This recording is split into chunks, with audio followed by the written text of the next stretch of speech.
What's up, sunshine? It's time to shine. I'm Coy Wire, pumped to be here with you this Thursday. Happy Friday Eve. We are at Super Bowl Radio Row, where more than 6,000 credential media from more than 20 countries are here to report on the first ever Super Bowl in Las Vegas, Nevada. Now, speaking of Nevada, this state, as well as the Virgin Islands, will be holding Republican Party caucuses today. Now, there was a Nevada GOP primary on Tuesday, but Republicans have chosen to award their delegates through today's caucuses. Former President Donald Trump is currently in the lead for his party's nomination, and his biggest fight may not be on the campaign trail during the Republican primaries, but in the courtroom. Earlier this week, a federal appeals court said that Trump is not immune from prosecution for federal election subversion charges. This ruling is a blow to Trump's argument that his actions in 2020 were part of his official duties as president and are therefore protected from criminal trials. Trump faces 4 counts in the election subversion case, which includes conspiring to defraud the United States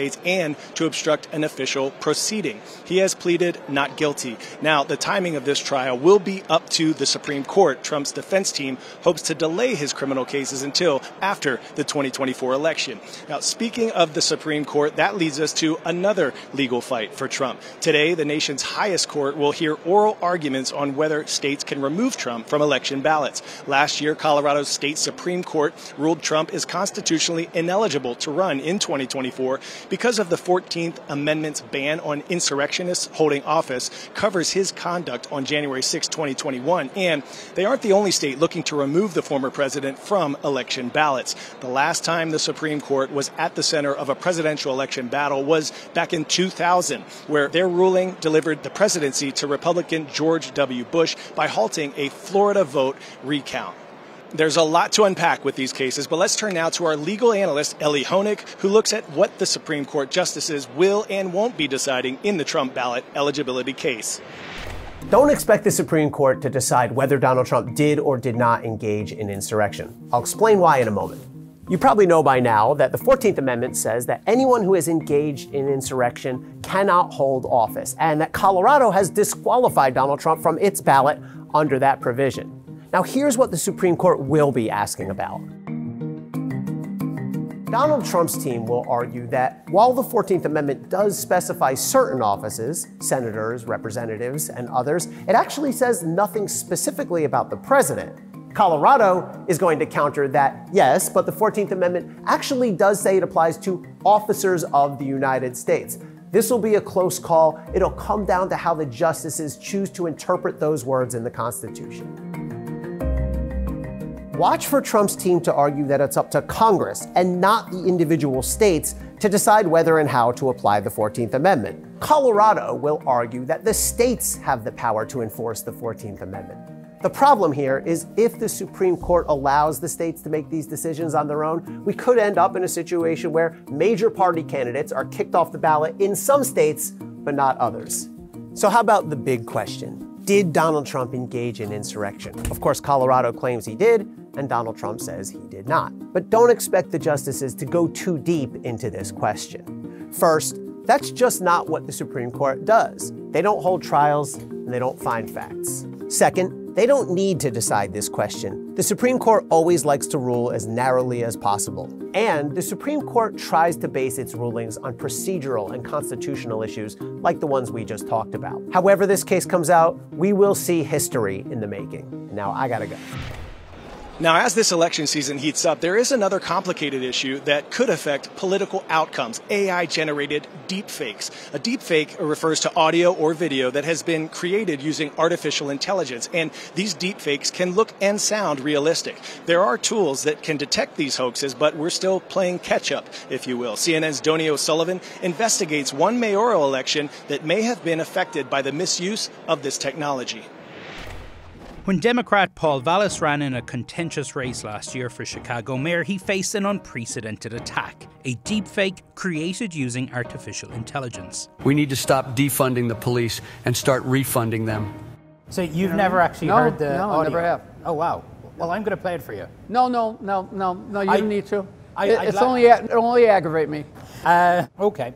This deepfake audio of you played into this idea that, you know, you weren't Democrat enough for the Democratic Party, that you're too pro-police. which was a line of attack against you. Yeah, well, clearly, you know, look, Chicago is a very, very, very, very blue city, and they were trying to portray me as some far hard-right conservative Republican. Being able to throw mud against the wall like that puts you in a position where you have to deny it, or damage has still been done, and there's some damage that's not repairable. It's clear, based on the results tonight, that the city is deeply divided. Vallis lost the election by 4 points. He says he doesn't know the full effect the deepfake had on the race. The account that shared the deepfake of you was called Chicago Lakefront News. Yeah. Doesn't exist. Yeah, it does exist, yeah. So it was very clearly set up for the purpose to character assassinate you. Yeah. And this was a close race. And this was a really close race. Digital forensics expert Hani Farid says AI deepfakes are no longer a hypothetical problem, but an actual threat to elections. 17 or 18 civilians in their career, and nobody would bat an eye. So I make a lot of fakes because I'm in the business of detecting them, and I can do that whole thing in about 5 minutes. Yeah, almost anybody. Here's why I think audio alone is in some ways a bigger threat. The most compelling deepfakes that I've seen are these so-called hot mic deepfakes. You don't see their mouth moving, you don't see anything, but you hear the voice and it's visceral, and it sounds like you're eavesdropping on them, and I think that those are really powerful. A CNN analysis shows the US isn't prepared to respond effectively. We asked election officials in all 50 states how they're preparing for deepfakes. 33 responded, but less than half of those cited specific actions to handle AI threats. I don't think we're ready. I mean, we are still struggling with the last 10 years of the nonsense that has been social medias and the lies and the conspiracies that have propagated. It's hard to look at that and say, well, the injection of jet fuel into that is not going to have any impact. Of course it will. I talk to a lot of people on the left, liberals, and there is at times a bit of smugness there, which says, well, it's the Trump supporters who fall for online misinformation. Right. Not us. Yeah. We're all susceptible to this, are we Yeah, not? we're all susceptible to it, and we all do it. And when I say we all do it, I'm saying within every group, there are people who will do it. There are people who will cross that line. A lot of Americans might think, oh, the risk of AI and all this sort of stuff, it's in the future. It's being overblown. Yeah, I mean, the future is now. The future is here. I won't be the first and I won't be the last, you know? 10-second trivia. What year was the oldest surviving photograph taken? 1861, 1839, 1826, or 1818?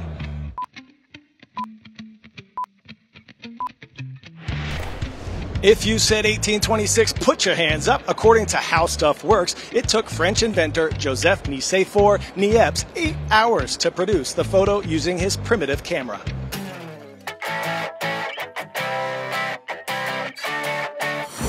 Today's story getting a 10 out of 10. Can you imagine how life will change 1,000 years from now? Well, a philosopher from the University of Arizona created a camera to record the past for future generations and to prompt all of us to think about how we can influence the future 1,000 years away. Here's Jeremy Roth with more. Take a look at a camera that will be taking one single picture for 1,000 years. It's called the Millennium Camera and is an ambitious project from an experimental philosopher at the University of Arizona. The special camera, set up overlooking a Tucson area desert, was designed to take one extremely long exposure of the vista over the next 10 centuries. The idea is not only to one day show how the environment changed over time, but also to inspire discussions now about actions that can be taken to shape its future. But as far as the finished photo is concerned, it won't be ready to view until the year 3023, so check back then, I guess. All right, question for all of you. Why did the camera stop dreaming about a career in photography? It couldn't remain focused. All right, superstars, that's it for today's show, but it's time for some shout-outs. St. Croix Central High School, located on this island of St. Croix in the U.S. Virgin Islands, rise up. We see you. Next up, Coronado High School in Henderson, Nevada. Cougars, keep on being awesome. For all you sports fans out there, I'm interviewing the GOAT, Tom Brady, tomorrow. So send your questions to the comment section of my most recent post at CoyWire on social, and I'm going to pick one winner from a viewer to ask Tom, and I'm going to say your name and school when I ask him. All right, we'll see you tomorrow, lovely people. I'm CoyWire, and we are CNN 10.